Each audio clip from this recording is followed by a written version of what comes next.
सभी कलाकार, देवियों, सज्जनों तथा मित्रों,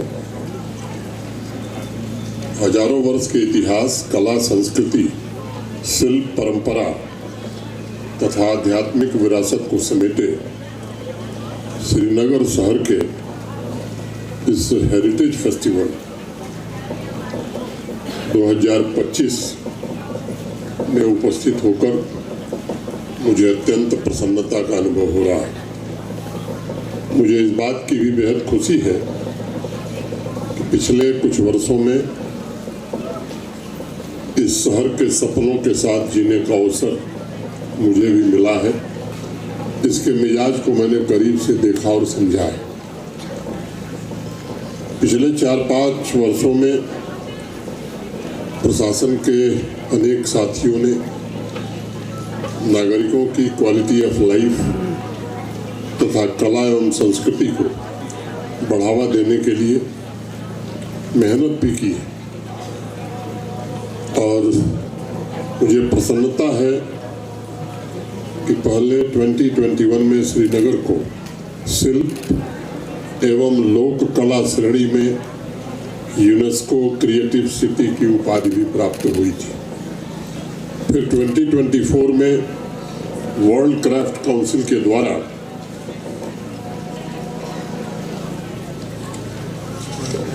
इसे वर्ल्ड क्राफ्ट सिटी के खिताब से भी नवाजा गया। पिछले कुछ वर्षों में ईज ऑफ लिविंग के साथ साथ इस शहर की रूह में सांस्कृतिक सांसों को भरने का भरसक प्रयत्न हुआ है। न सिर्फ मुगल गार्डन के संरक्षण का कार्य शुरू हुआ, बल्कि यहाँ की क्राफ्ट की परंपरा को भी पुनर्जीवित करने का प्रयत्न हुआ है। लंबे समय से यह हाट बंद था, 2020 के बाद ही खुला है। यहाँ के कारीगरों के लिए, यहाँ के लोगों के लिए मैं मानता हूँ कि श्रीनगर शहर का अपना एक खूबसूरत लहजा भी है और मिजाज भी है।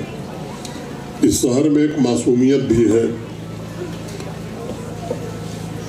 पिछले 4-5 वर्षों के पूर्व श्रीनगर शहर के बासिंदे की क्वालिटी ऑफ लाइफ बेहतर बनाने के लिए जब प्रशासन ने अभियान शुरू किया था, तब एक बात मेरे ध्यान में आई थी और मैंने कई अवसरों पर इसे कहा है कि श्रीनगर शहर के सांस्कृतिक विरासत का पुनर्जीवन ही इसके आधुनिक स्वरूप का, मॉडर्न स्वरूप का आधार बन सकता है, जिससे इकोनॉमिक ग्रोथ की नई ऊंचाई को यह शहर हासिल कर सकता है। वजीर साहब का एक शेर है, मैं दोहराना चाहूँगा, मेरे साथ तुम भी दुआ करो, मेरे साथ तुम भी दुआ करो, यूं किसी के हक में बुरा न हो, वो विशाल हो कि फिराक हो, तेरी आग महकेगी एक दिन, तेरी आग महकेगी एक दिन, वो गुलाब बन के खिलेगा क्या जो चिराग बन के जला न हो, वो गुलाब बन के खिलेगा क्या जो चिराग बन के जला न हो। मित्रों, श्रीनगर को मैं भारत की प्राचीन कला का केंद्र मानता हूँ, जहाँ हस्तशिल्प की तमाम विधाओं के साधकों जैसे आर्टिस्ट, आर्टिजन, साहित्यकार, संगीतकार, इन्होंने इस शहर की जीवन शैली को नया आकार देते हुए इस शहर को बराबर जीवंत बना कर रखा था।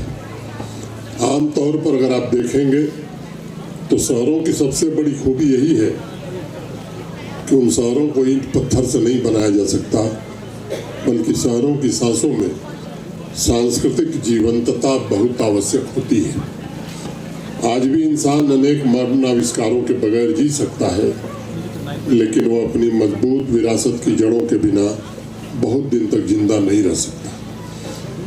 आपस में जैसे हम बातचीत करके अपनी भावनाएं एक दूसरे को बताते हैं, उसी तरह संस्कृति और विरासत के विभिन्न स्वरूपों के द्वारा शहर भी अपनी भावनाओं को अभिव्यक्त करता है।